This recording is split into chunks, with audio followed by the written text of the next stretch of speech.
Je ne sors jamais de la Bible, c'est ma profession de foi.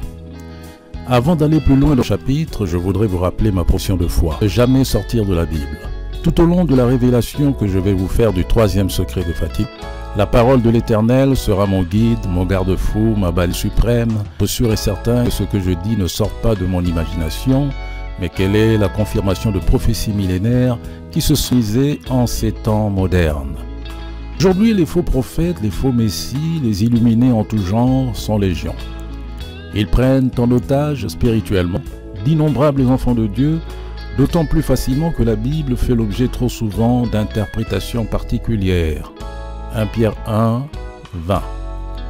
En ce qui me concerne, si jamais vous me prenez en défaut d'annoncer quoi que ce soit qui ne soit point étayé sur la Bible, faites-le savoir.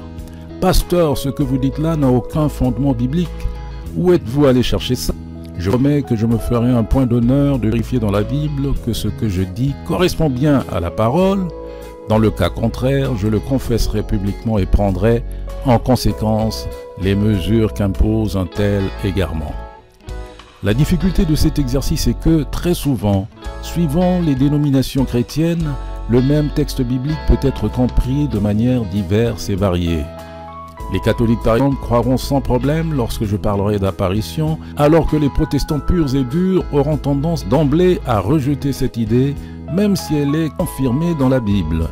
Je parle d'expérience, cela fait des années que je me heurte à un tel comportement, qui n'est pas sans rappeler celui des pharisiens, sadducéens et autres docteurs de la loi qui, bien qu'imprégnés de la parole de Dieu, ont été incapables de reconnaître le Messie en la personne de Jésus de Nazareth.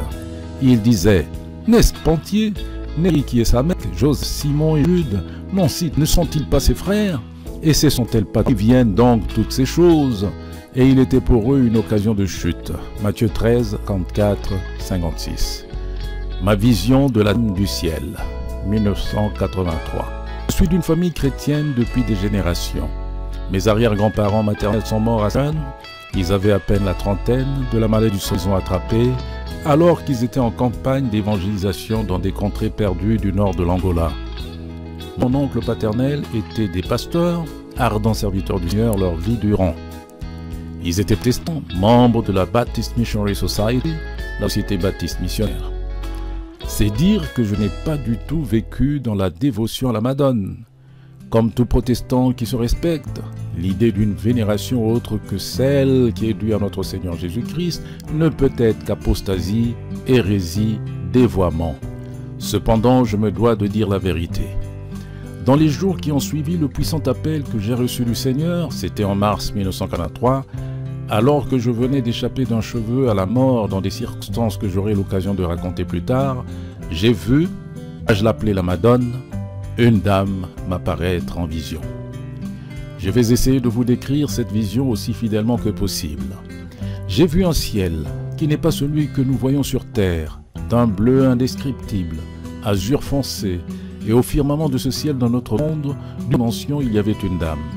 Elle était jeune, le teint bronzé, et je dois dire que ce n'est pas tant la merveilleuse beauté de son visage que l'infinie tendresse qui émanait d'elle qui m'ont touché au plus profond de moi-même.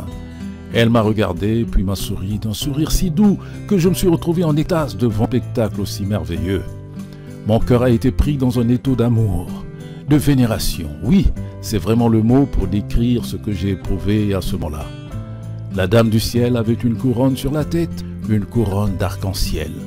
Ce que je veux dire, c'est que la couronne en question n'était pas seulement en forme d'arc-ciel, mais c'était vraiment un arc-en-ciel, aux couleurs chatoyantes, chaudes, chamarrées.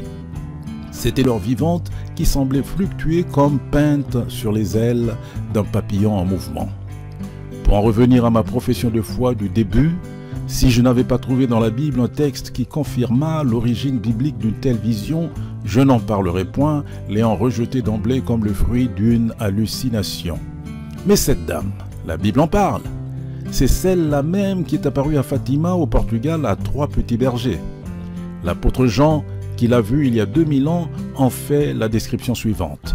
Un grand signe parut dans le ciel, une dame enveloppée du soleil, la lune sous ses pieds et une couronne de 12 étoiles sur sa tête. Apocalypse 12, 1.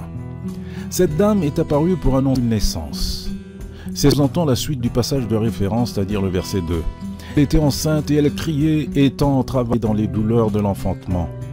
Enveloppée du soleil annonce le prodige de la danse du soleil, miracle opéré au travers d'elle, survenu à Fatima le 13 octobre 1917 et sans lequel personne n'aurait cru que les petits bergers disaient la vérité, une fois close la série des 6 apparitions qui allaient rendre le petit village insignifiant de Fatima célèbre dans le monde entier. De plus amples explications concernant la vision d'Apocalypse 12 seront données en temps opportun. Contentons-nous pour le moment de répondre à la première des 10 questions concernant le 3e secret de Fatima.